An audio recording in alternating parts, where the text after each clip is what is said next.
NIT 86 के गांव नगला गुजरान की चौपाल की नवीनीकरण स्थानीय लोगों की मांग पर आज केंद्रीय राज्य मंत्री कृष्णपाल गुर्जर ने 25 लाख रुपए की स्वीकृति देकर चौपाल की नवीनीकरण कार्य को आरंभ करवाया। मंत्री ने यह भी कहा कि चौपाल को मॉडर्न और हर सुविधाओं से सुसज्जित किया जाएगा, जिसके लिए धन की कोई कमी नहीं आने दी जाएगी। इस दौरान मंत्री कृष्णपाल गुर्जर ने मामचंद प्रधान के निवास पर जमा हुए तमाम स्थानीय लोगों को संबोधित किया और लोगों द्वारा बताई गई समस्याओं को सुनकर उन्हें तत्काल समाधान कराने का आश्वासन भी दिया। स्थानीय लोगों ने मंत्री कृष्णपाल गुर्जर का जोरदार स्वागत किया। इस मौके पर पूर्व विधायक नागेंद्र भड़ाना, पूर्व विधायक अतर सिंह भड़ाना, चेयरमैन भारत भड़ाना, चेयरमैन रामवीर भड़ाना, पार्षद मनबीर भड़ाना, पार्षद सुरेंद्र अग्रवाल, पार्षद जयवीर खटाना, पार्षद महेंद्र सरपंच, चौधरी मामचंद प्रधान, समाजसेवी सुरेंद्र भड़ाना,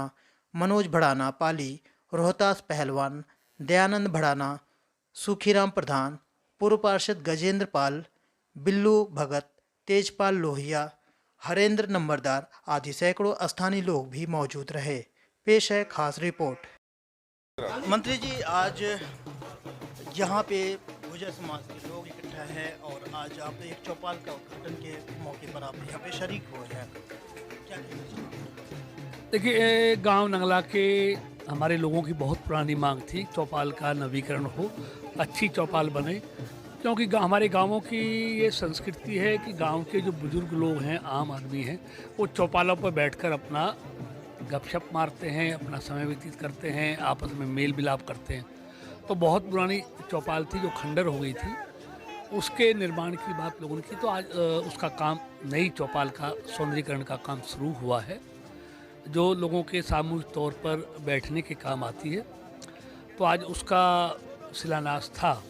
उस निमित्त नगला गांव में आना पड़ा। तो अपने लोगों के बीच में आज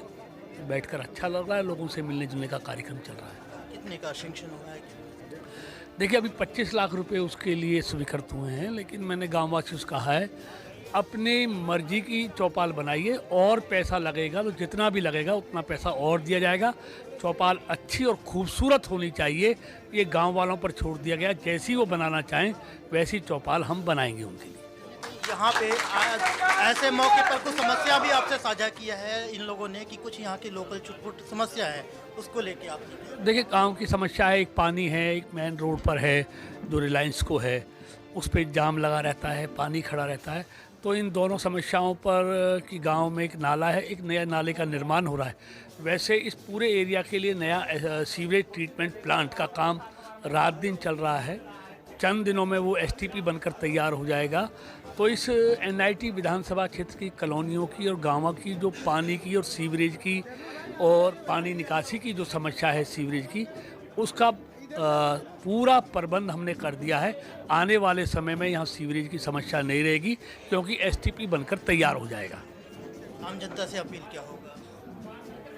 देखिए, आम जनता से यही, उनकी जो भी समस्याएं हैं, उन लोगों के आशीर्वाद से ही प्रदेश में भी और देश में भी और नगर निगम में भी बीजेपी का बहुमत आया है। इन इलाके के लोगों का बहुत बड़ा योगदान मोदी सरकार बनाने में, मनोहर सरकार बनाने में और नगर निगम की सरकार बनाने में इन लोगों का बहुत बड़ा योगदान रहा है। इसलिए इलाके के विकास के काम कोरोना के कारण कुछ समय के लिए स्लो हो गए थे, अब फिर गति के साथ तमाम विकास के काम इलाके में किए जाएंगे। जिस उम्मीदों से लोगों ने इस तीनों सरकारें बनाई हैं, उन उम्मीदों पर हम खरे उतरें, इसके लिए लगातार कोशिश हम कर रहे हैं। विधायक जी, आप ये बताइए कि यहाँ पे आज जब एक इनॉग्रेशन हुआ है चौपाल का, तो आप लोग भी यहाँ पे शरीक रहे मंत्री के साथ में, क्या रहा प्रतिक्रिया उनका और आप अपनी तरफ से क्या कहना चाहेंगे? देखिए, हमारे अपने नगला गांव में बीच की जो चौपाल है, यहाँ हमारे लोगों की डिमांड थी काफ़ी दिन से कि और सारी चौपालें यहाँ बन गई थी, एक यही चौपाल रह रही थी, तो इस चौपाल को बनाया जाए। तो इसके लिए मंत्री जी ने 40 लाख रुपए की ग्रांट दी है और जिसका आज शिलान्यास रखा गया है, और बहुत जल्दी हमारी चौपाल जो बन के तैयार हो जाएगी और इससे हमारे ग्रामीण अंचल के लोगों को इससे लाभ मिलेगा। क्योंकि कोई भी ब्याह शादी करते हैं, कोई भी छोटा मोटा फंक्शन करते हैं, तो आजकल इतनी जगह तो कहीं होती नहीं है, तो इसका हमें लाभ मिलेगा। और इसके लिए मैं अपने पूरे एनआईटी विधानसभा क्षेत्र की तरफ से केंद्रीय मंत्री चौधरी कृष्णपाल गुर्जर जी का आभार प्रकट करता हूँ। इसी के साथ साथ पानी के निकासी के लिए क्योंकि हमारे एनआईटी में जगह जगह पानी भरा हुआ है, तो उसके लिए मैंने केंद्रीय मंत्री चौधरी कृष्णपाल गुर्जर जी और हरियाणा प्रदेश के यशस्वी मुख्यमंत्री श्री मनोहर लाल जी से जब मैं विधायक था, जब मैंने डिमांड करी थी, तो मैंने जो मेरी मांगें थी उनमें पानी की निकासी और पानी आना, तो मझावली गांव से रहनीवाल की डायरेक्ट पानी की लाइन में अपनी एनआईटी विधानसभा के लेकर आया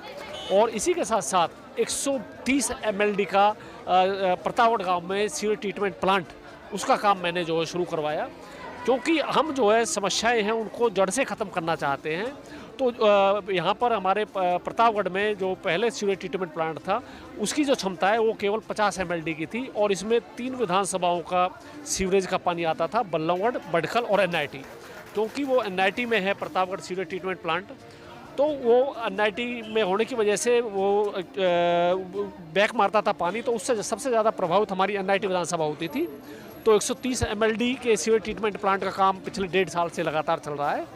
और 1.5-2 साल से भी ज़्यादा का समय हो गया और उसका 80% काम कंप्लीट हो गया है। बीच में कोरोना की वजह से थोड़ी सी दिक्कत आई, दोबारा काम उसका शुरू करवा दिया है और बहुत जल्दी आने वाले 2-3-4 महीने के अंदर वो काम पूरा हो जाएगा और जैसे ही वो काम पूरा होगा उससे ना केवल एनआईटी विधानसभा क्षेत्र बल्कि बल्लभगढ़ और बडखल विधानसभा के क्षेत्र में भी जो सीवरेज की जो समस्या है उससे लाभ मिलेगा और जो हमारा सीवरेज है एनआईटी का वो 15-20 फीट डाउन हो जाएगा, तो उससे परमानेंट समाधान हमारी एनआईटी विधानसभा क्षेत्र में पानी की निकासी का होगा। कहीं ना कहीं और भी तरीके की समस्या जैसे पानी और या फिर सीवरेज की प्रॉब्लम आज भी जस की तस बना हुआ है और अपने टाइम में जो भी आप काम किए, अब क्या लगता है कुछ पहले के मुकाबले आज जो मौजूदा विधायक हैं कुछ काम धाम करें? देखिए, जो फिलहाल का जो मौजूदा विधायक है तो आप तो जानते हैं कांग्रेसियों का काम जो है वो भ्रम फैलाना और झूठ बोलना है और उन्हें काम कुछ करना नहीं है, नौटंकीबाज है और कंपनियों के गेट पे जाके झांझ बजाने का काम करता है। उसने ना पूरे फरीदाबाद ज़िले का बड़ा नुकसान किया क्योंकि जेसीबी की गेट पर जाकर उसने जो 15-20 दिन जाकर जो झांझ बजाई, तो हमारे प्रदेश के यशस्वी मुख्यमंत्री श्री मनोहर लाल जी और केंद्रीय मंत्री कृष्णपाल गुर्जर जी के प्रयास से दर्जनों नई फैक्ट्रियों हमारे फरीदाबाद में लगनी थी, लेकिन जब उन्होंने कंपनी मालिकों ने देखा कि यहाँ के जो विधायक हैं वो अपने निजी स्वार्थ के लिए और जो है वो कंपनियों के गेट पर झांझ बजाने का काम करते हैं और कंपनी मालिकों को ब्लैकमेल करने का काम कर रहे हैं, तो उससे वो परेशान होकर वो दर्जनों कंपनियां जो फरीदाबाद में लगनी थी वो फरीदाबाद में ना लगकर अन्यत्र चली गई और इससे पूरे एनआईटी विधानसभा क्षेत्र के